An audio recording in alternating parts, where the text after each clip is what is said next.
Guys, dali. Saan? Tingnan mo, kumukulo ang tubig. Oh, grabe yung kulo. Hindi makabul sa amin, guys. Kailangan natin madaliin. Bilisan nyo. Mag-iingat ka dyan. Oh, tingnan mo yung inaapakan mo. Kapang niya. Pumunta siya dun sa kumukulong tubig. Dahan.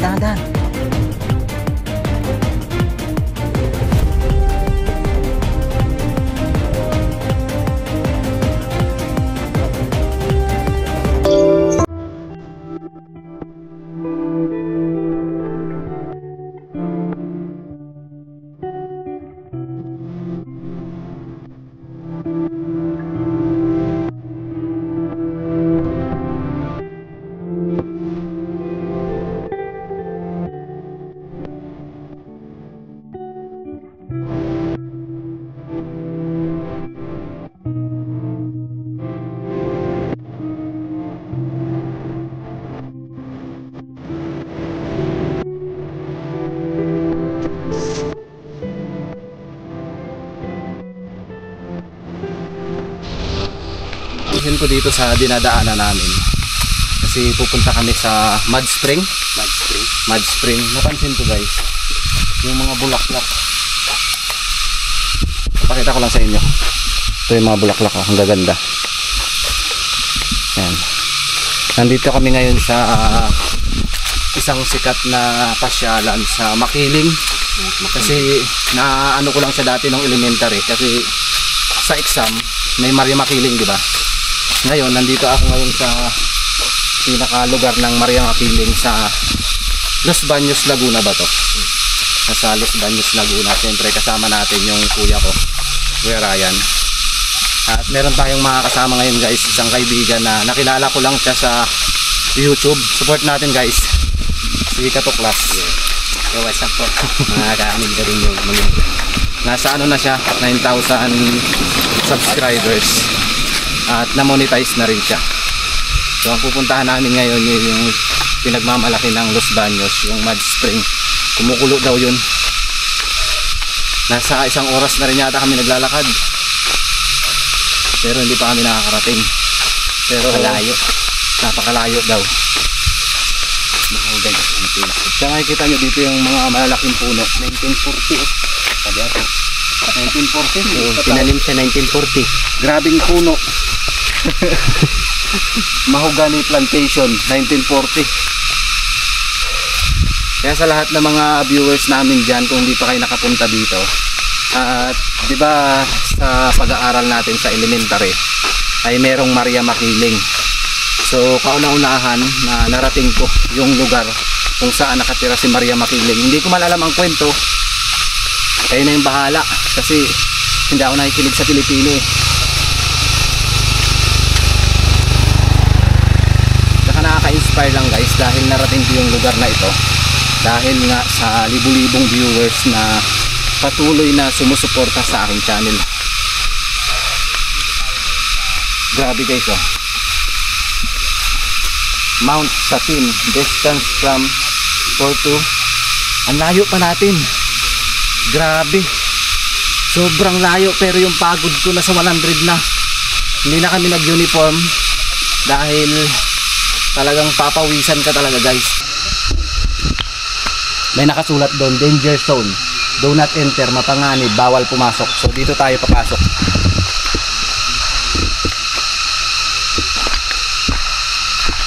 Guys, ngayon natin may experience at makita natin yung kumukulong tubig daw dito sa Mount Makiling. Talaga namang nakaka-impress lang talaga. At napaproud talaga ako sa sarili ko dahil mararating ko yung area na to. At syempre hindi natin nakasama si Karasain, si Ishor at si Tuni dahil bitin tayo sa budget. Paro-paro guys. Paro-paro. Ganda ng paro-paro. Papasok po sa inyong tirahan. Meron paro-paro. Ganda ng paro-paro.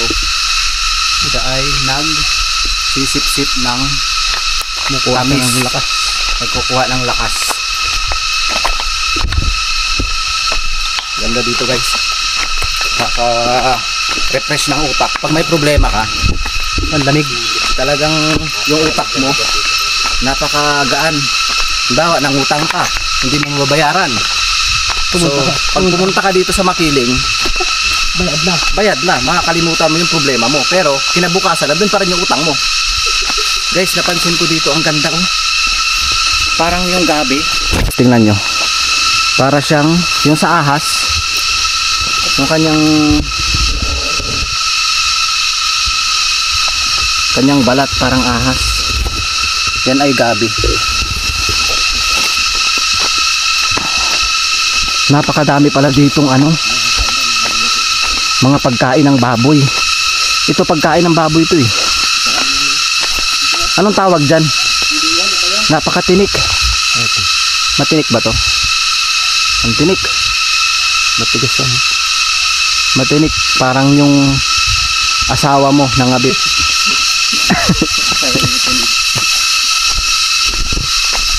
Ayan, shout out sa mga solid supporters ng team ng Mendorin yung mga yan. Sana ay ma-enjoy nyo yung paglibot namin dito. Dahil mismo ako ay talaga namang enjoy na. Naririnig ko na naman yung mga kundidit matawag dyan. Kandidit, ang ingay. Endangered species. Maghanap ka ba ng yung kamukha ng parang taga-taga sa dahon. Kakulay siya ng dahon.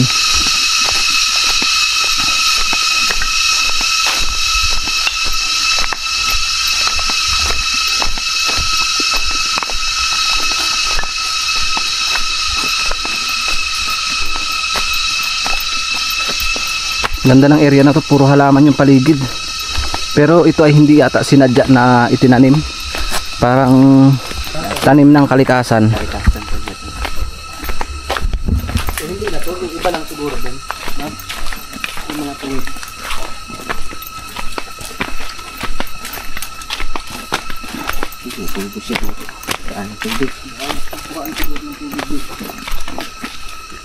Nasa gaano kalayo? 690 to?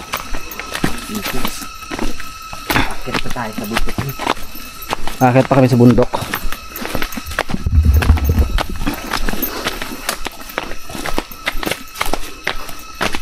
Parang 2 oras din lakad natin layo.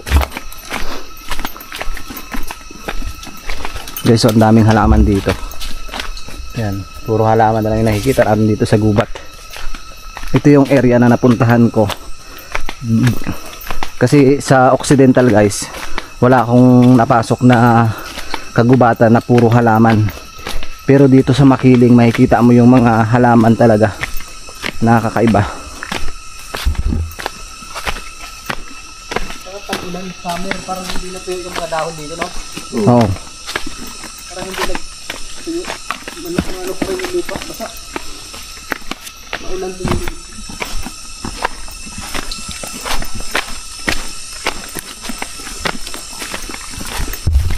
Bunti po na napa. Baka makagat mo, makagat ka. Diyan yata ako, kita ko. Diyan pumunta. May yung malisik pa rin yung kahoy. May dahon. Tama, baka makagat ka.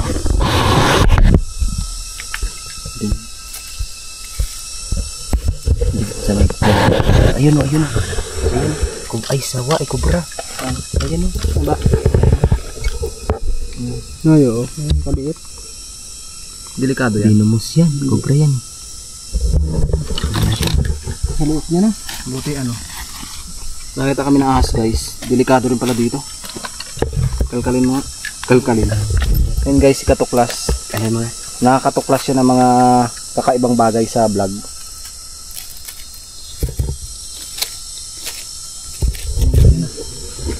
May ahas guys. Anong ahas yan? Kaliit.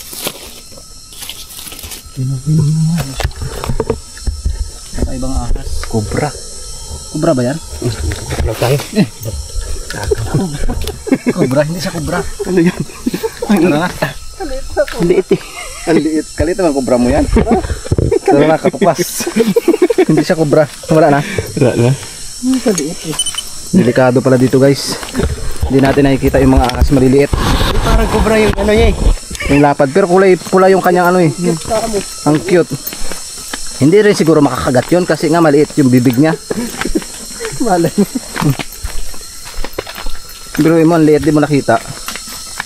Rico. Sobrang liit na nakita. Kulay brown. Nakakatakot yung ahas na green eh. Nandiyan lang pala nakapatong sa... May ulo. Oo. Tapos delikado rin pala dito mga idol na tuklas. Ang daming mga wild pa kasi itong bundok na to. Kaya Mga wild. Tingnan mo oh. Ganda ng bulaklak. may ahas dito. Tama ba itong dinadaanan natin? Guys, di namin alam kung saan kami pupunta. Pero sabi, yung kumukulong nga daw na tubig. Kumbaga parang anak siya ng bulkan. Yun nga lang, wala kaming tour guide. Wala talagang tour guide dito. Mismo ikaw na lang yung pupunta. Susundan mo na lang yung daanan. Parang singawan daw yun ang yung training mo talaga. Kakaiba yung ahas, hindi napansin, maliit. Cobra yun. Kita. Yeah, malapit na ba? Hindi pa po. Yung kasama mo. Doon po. Malayo pa. Konti. Mga estudyante pala kayo? Opo. Napunta yun? Opo. Maraming tao doon niya. Meron lang pong isang group lang po na nandun. Tapos na kayo? Opo. Opo. Hello. May ahas dyan, meron maliit. May ahas dyan. Wala, ano lang, maliit.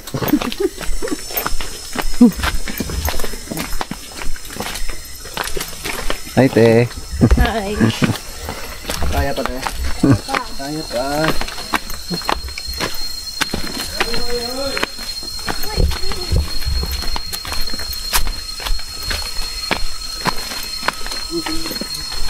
Kayang-kaya sa Mount Makiling.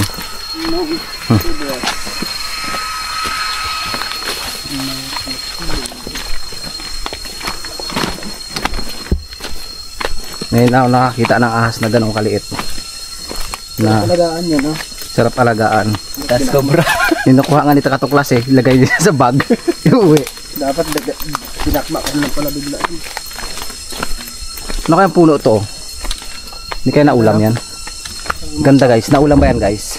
Yung mga sanga. May mga sanga. Ganda ng paligid. Puro bulaklak. Bulaklak. Tapos gitna pa ng kabundukan, no? Puro bulaklak. Yan yung bulaklak ni Maria Makiling sa tainga. O, di ba?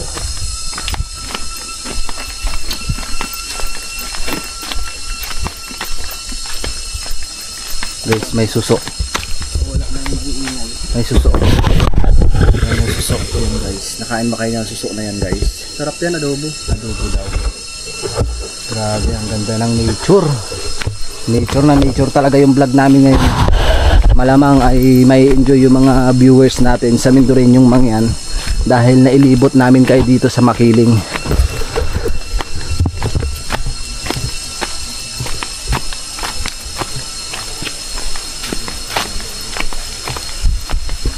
Sinto lang dito sa area na to guys. Merong hose ito sa ano. Yun nga lang, napakatagal na panahon na. Kasi kung mapapansin mo, yung mga puno ay taong 1970 pa siya tinanim. Biruin mo ngayon 2025 na. Ilang years na yung mga puno. Malapit na ba tayo guys? Ang ingay ng ano? Ano yan? Nag-iisa lang siya? Dami yan. Iba-ibang hayop yung mga dito. Iba-ibang hayop.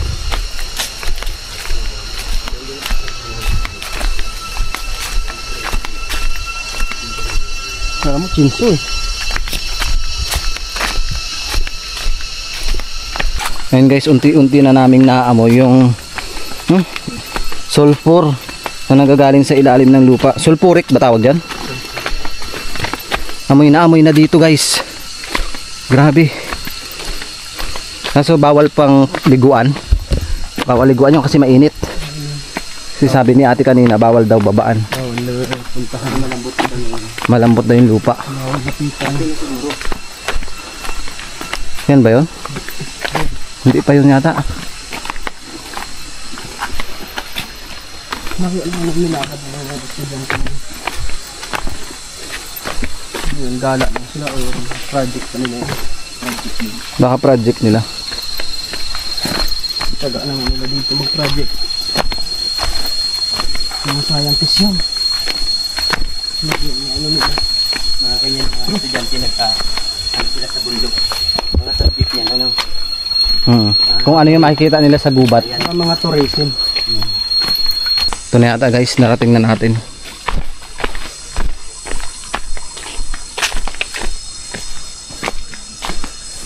Kayo po ay pumasok sa pribadong bundok ng Makiling. Ayun. Ayun. Kumukulo. Umuusok. Grabe.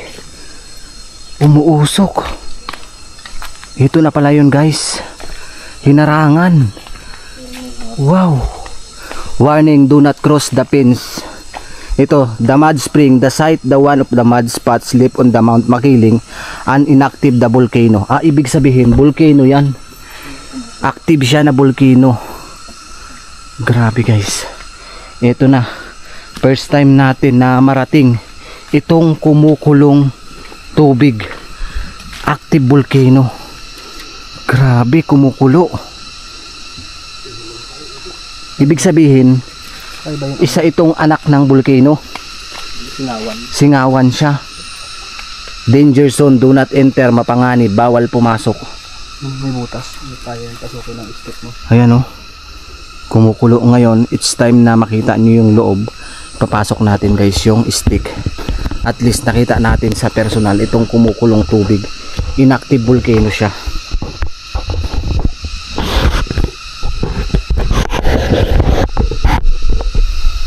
Nyo guys, kumukulo talaga siya. Ayan. Bumubukal oh. Kumukulo.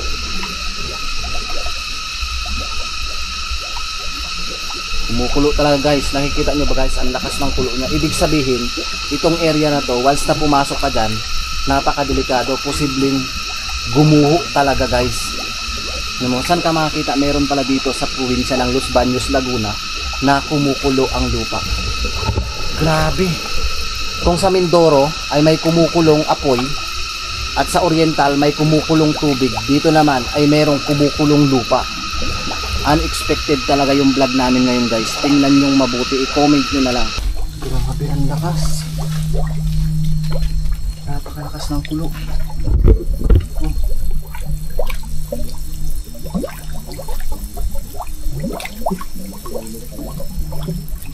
Sobrang lakas ng kulo niya.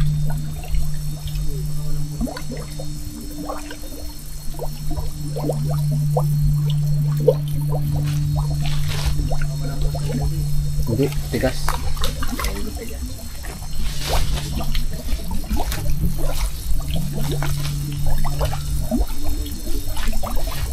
Lakas oh. Talagang bumubulak-bulak. Grabe. Ang lakas ng apoy. Ang lakas ng apoy. Ang lakas ng kulo.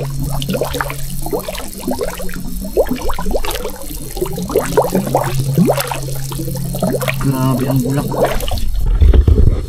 Sa lahat ng viewers na makapanood ng vlogs namin, ay pa-comment po kung anong ibig sabihin ng kumukulong tubig na to sa gitna ng gubat. Grabe guys. Ito yung paligid. Oh. Grabe yung kulo niya. Sobrang init talaga dyan. Oh, ang lakas ng usok. Mabuti hindi siya pumuputok, no? Tingnan natin kung mainit.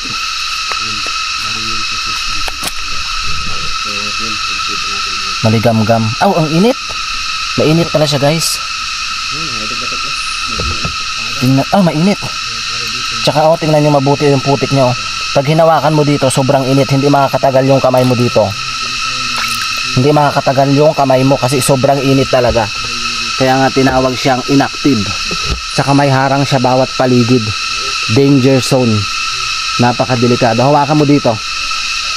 Try mong hawakan yung tubig. Kung kaya mong mailapat. Ilapat mo ng 2 minutes. Aray. Di ba ang init?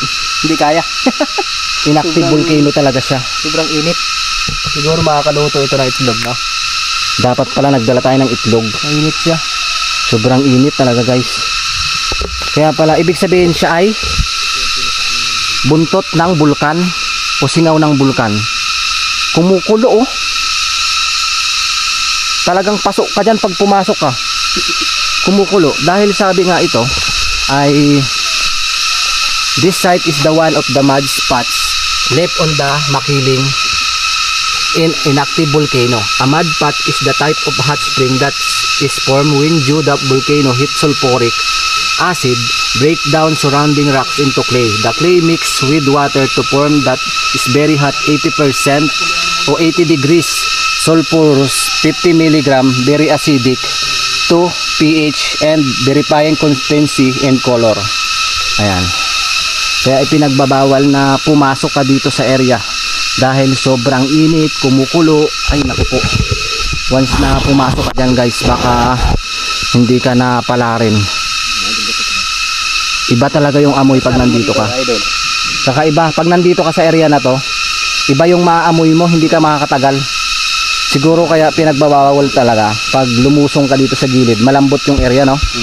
Posibleng pag tumapok ka dyan, delikado talaga guys.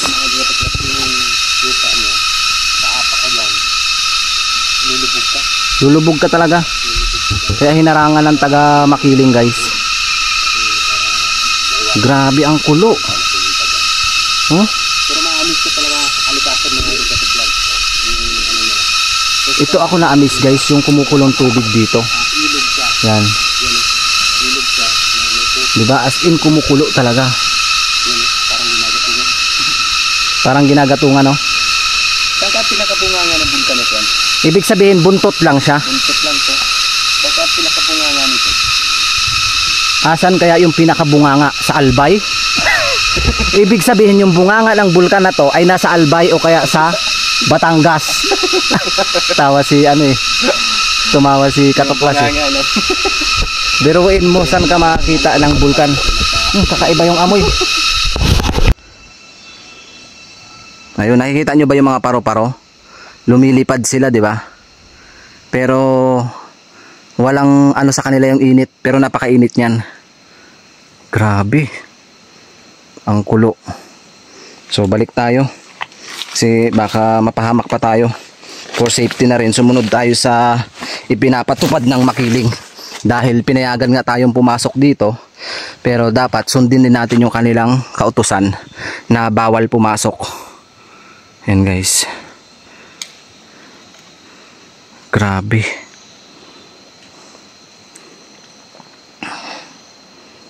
Grabe yung kulo. Grabe oh. Lumiliyab talaga yung kulo niya.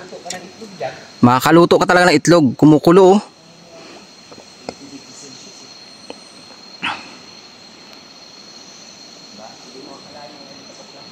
Hindi natin akalain na meron pala sa gitna ng gubat na active volcano. Grabe yung kulo nitong isa kabila oh.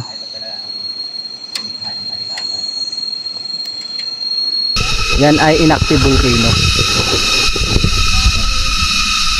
Kumukulo eh.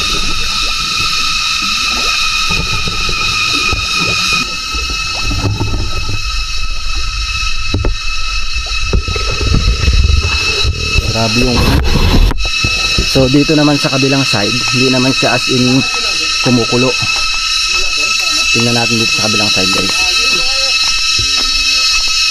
Alam ko naghahabal kayo eh. Naghahabal 70 pesos.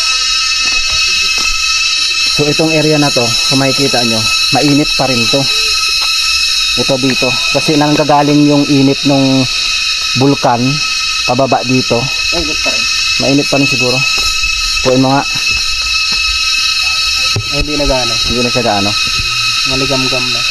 Kaya na. Kaya na daw. Ano naman ang meron dito? Ito, pwede ka ditong maligo. Kaso, ipinagbabawal din, danger zone. Bawal lang kasi sagot parugtong yung baka may panganib sa balat. Ayun o. danger zone, do not enter, mapanganib.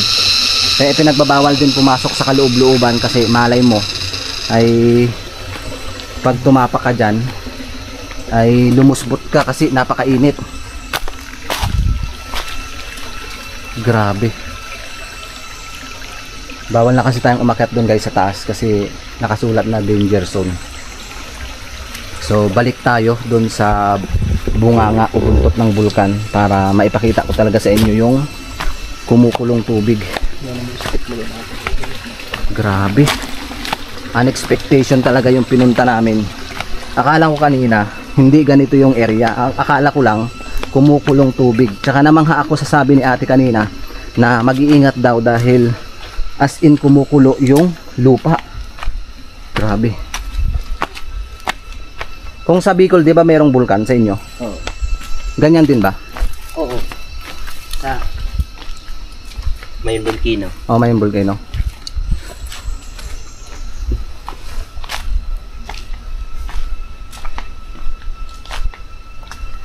Grabe. Tulay tayo dito, guys. Tutulay tayo dito. Tingnan lang natin.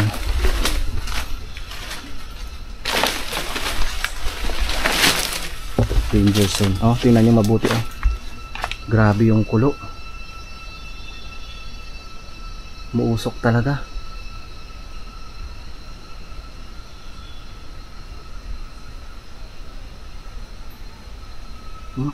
Pero nakakapagtaka guys, pansinin nyo, napakadaming paru-paro sa loob. Pero bakit hindi sila namamatay? Andun lang sila sa loob. Papakita ko sa inyo yung mga paru-paro ha. Ayun, sa loob sila. Ayun, nakikita nyo ba yung mga paru-paro? Lumilipad sila, di ba? Pero walang ano sa kanila yung init, pero napakainit niyan. Grabe. Ang kulo.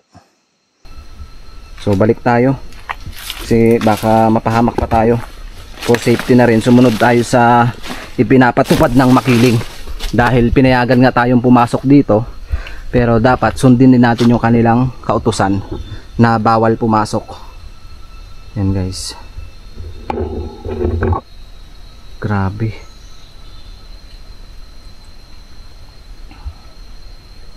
Grabe yung kulo. Grabe oh. Niliyab talaga yung kulo niya. Makakaluto ka talaga ng itlog. Kumukulo oh.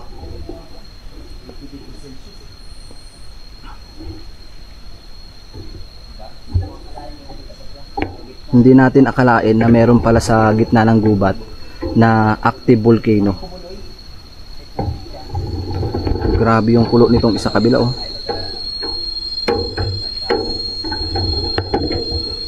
Grabe. So paano guys, hanggang dito na lang po yung vlogs namin. Pero at least naipakita namin sa inyo yung kumukulong lupa dito sa gitna ng kagubatan. Ayan, maraming salamat sa lahat ng sumusuporta sa YouTube ng Mendoreñong mga yan. Siyempre, suportahan din natin yung bago kong kaibigan na nakilala dito sa Laguna, si Katuklas. Hello po. Taga Bicol siya. Baka meron tayong viewers na taga Bicol. Ang dami kong followers sa Bicol. Baka kilala nyo. Suportahan nyo po ako, si Katuklas. Yan, si Katuklas guys. Po. Mga Kamendoreñong manyan. Yan. Pero shoutout din sa kaibigan ko na si Mindoro Adventures, Kuya Joms, at syempre si Mr. Kalahi. At i-congrats natin siya dahil aabot na siya ng 50,000 subscribers. Grabe oh. Napakadaming paru-paro sa loob pero nakakapagtaka, ayaw nilang umalis. Ano ang maipapaliwanag nyo? Bakit sobrang daming paru-paro sa loob pero ayaw nilang umalis? Sa akin lang, mas gusto nila yung amoy ng usok ng bulkan. 'Di ba? Grabe guys. Papakita ko uli sa inyo yung kumukulong tubig. Yan. Kumukulong tubig guys.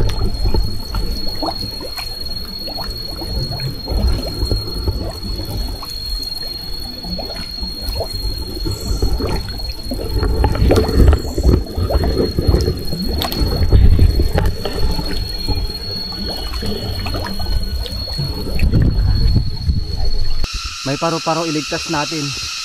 Save the Ayan. Butterfly. Save natin siya guys. Save natin. Oh, ayun na. Ayun na. Sinave na natin yung butterfly. Tuwa siya guys. Pasalamat siya sa atin. Dahil niligtas natin siya.